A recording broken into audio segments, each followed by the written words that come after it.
A little over 540 billion naira is the proposed allocation for both current and capital expenditure in the education sector in the 2017 budget.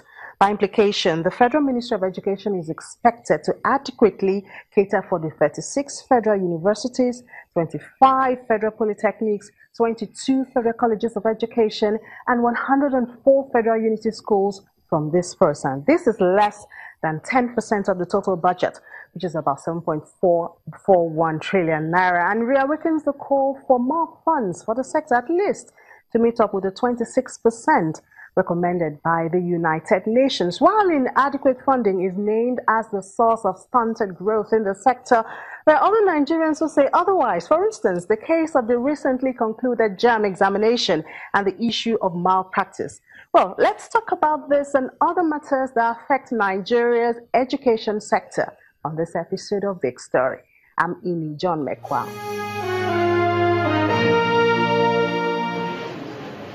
A record 1.7 million students registered for the 2017 Unified Tertiary Matriculation Examination UTME, the highest in the 39 years of existence of Jamb. To meet up with this large application, Jamb increased available facility for the computer-based test centers from 2014, when the idea was first implemented, through public call. 400 CBT private centers qualified apart from the public centers. The inclusion of the private sector in running the annual examination has been embraced as a solution to the inadequate facility, which had in the past increased the incidence of compromise during examination. The condition to be counted as an approved center include having 250 capacity hall with computers and backup of 25 computers, a big generator with air conditioners. All the systems must be connected to the network, and recently CCTV cameras installed in the halls. They asked us to add 2 gig RAM to our systems. We did. We all know what 2 gig RAM cost in the market. You know, we added to all the 275 systems deployed. You know, they asked us to bring CCTV. It cost us almost ₦1 million to install CCTV in all our centers. Yet the situation has not been judged perfect. There is no even distribution of CBT centers. CBT centers are largely owned by private individuals. Yes, and they are also owned by public institutions like universities, polytechnics, and colleges of education. If you talk of, it's not evenly distributed, that's what I would say, not that they are not adequate. We conduct our examination for 1 week. There are places in Nigeria where the candidates they had couldn't go beyond 1 day, some 2 days.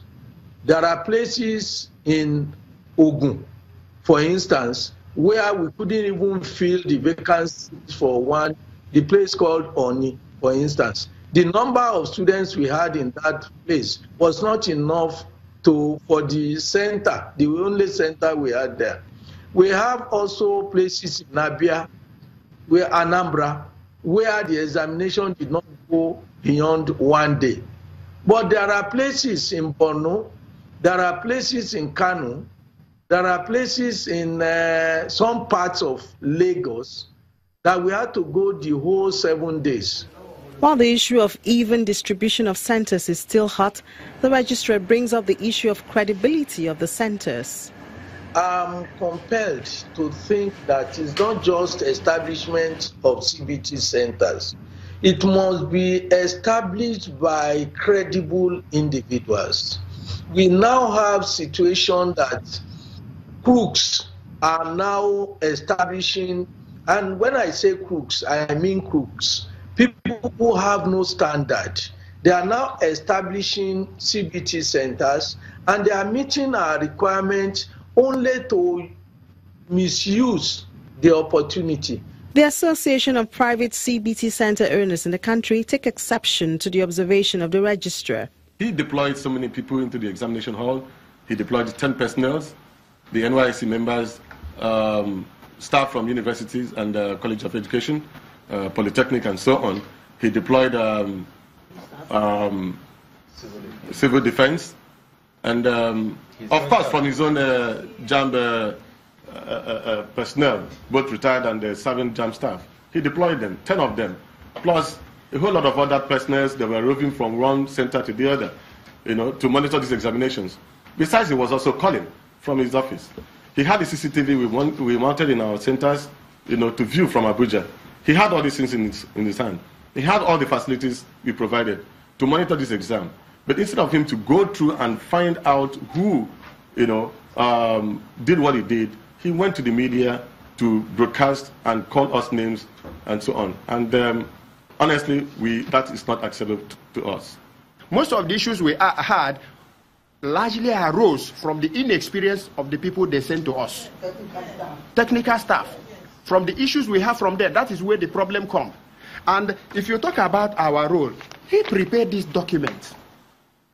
He prepared this document where roles were defined. We are not part of the people that conduct or supervise examination. Look at this document. He defined what we are supposed to do. Power the system, make the computers working, ensure that the generator is fine, ensure that the ACs are working, the network are communicating so that you can invoke the examination for the candidates to write. Once we do that, shikela. He defined the role of the proctors, the role of the supervisor, the role of the visiting people. We have no role we have no part to play in the conduct and supervision of the exam. How come we are now the people responsible for exam malpractice? And what we are saying, we have not said there are no malpractice. We have not said so. Like the chairman said, he stands in the best position to know where exam malpractice took place. If there is any, we back him up, because as an association with our constitution, we do not support exam malpractice. Individually, collectively, and by our constitution, we are against it. And we are saying, if he has identified any, he has our backing to not only make them public, he should prosecute them.